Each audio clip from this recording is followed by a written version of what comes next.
Comment expliquer le syndrome abandonnique dans une relation sentimentale? Bonjour à tous, je suis Alexandre Cormon, votre love coach, votre conseiller, et depuis 2007, j'ai accompagné plus de 10 000 personnes. Vous êtes dans la Minute Coaching et j'aimerais parler aujourd'hui du syndrome abandonnique. Il faut savoir que quand on coach une personne, on va étudier tous les maux, à savoir les problèmes de la société.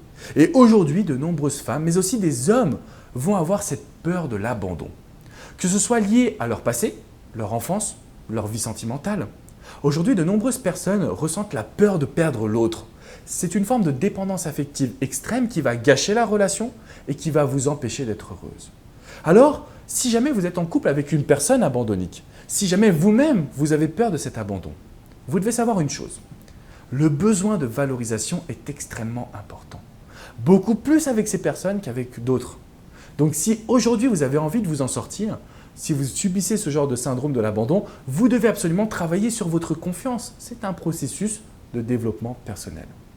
Vous devez accepter cette idée que plus vous allez avoir une valeur personnelle et moins vous aurez peur de l'avenir, moins vous aurez peur de perdre la personne qui vous accompagne. Dans ces conditions, vous avez également souvent tendance à chercher l'approbation de votre partenaire. C'est-à-dire que vous ne pourrez pas faire de choix sans lui ou sans elle. Et dans ces conditions, c'est une situation de couple déséquilibrée qui va exister. Vous n'arriverez pas à avoir un couple équilibré lorsque vous avez toujours besoin de l'aval de cette personne que vous aimez. Vous devez vous faire confiance. On en revient toujours à ce processus interne à vous-même. La peur de l'abandon, c'est souvent une peur de souffrir. Et comme toutes les peurs, elles interviennent. Elles sont tellement puissantes que notre cerveau va faire une fixation dessus. Et difficile derrière de pouvoir s'épanouir. Alors aujourd'hui, si vous avez besoin de valorisation, besoin d'approbation, peur, vous allez devoir absolument combattre tout cela par un passage à l'action.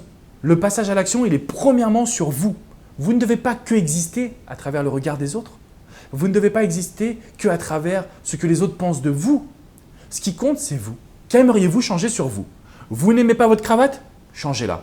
Vous n'aimez pas votre coupe de cheveux? Changez-la. Prenez ce que vous n'aimez pas sur vous et changez-les. C'est en évoluant que vous allez pouvoir avancer. Les actions vont également vers votre couple. Si on veut agir et combattre le syndrome de l'abandon, il faut que votre relation soit épanouissante. Il faut que vous ayez confiance dans les bases que vous avez mises en place. Alors c'est le moment de vous demander comment innover dans votre relation. Quelles sont les vraies envies que vous avez toujours refoulées, mis de côté, alors qu'aujourd'hui vous êtes capable de les laisser parler. Vous en avez même le devoir. Je vous impose de laisser parler vos envies. Vous allez voir que vous pouvez prendre votre vie en main. Vous pouvez être vraiment heureux ou heureuse.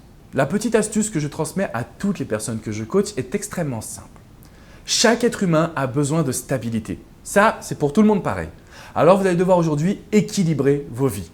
Que ce soit votre vie personnelle, centrée sur vous, professionnelle, centrée sur vos objectifs à long terme, que ce soit votre vie amicale, familiale, pensez à bien définir du temps pour chacun des personnes que vous aimez, pour chacune des personnes que vous aimez, pour vous, parce que vous devez vous aimer également. L'amour de soi, c'est important.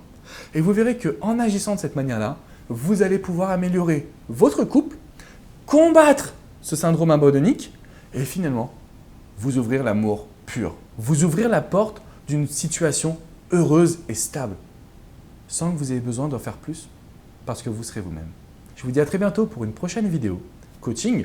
N'hésitez pas à me poser toutes vos questions dans les commentaires. Si vous souffrez de ce syndrome abandonnique, dites-moi ce que vous ressentez exactement. Ça me permettra de faire plus de recherches, plus de travail, de répondre à vos questions dans les articles ou dans les commentaires d'ailleurs. Si vous avez d'autres besoins, n'hésitez pas à visiter mon site alexandrecormon.com ou ma page Facebook Alexandre Cormon, coach et auteur. Je vous dis à très bientôt les amis. Ciao, ciao.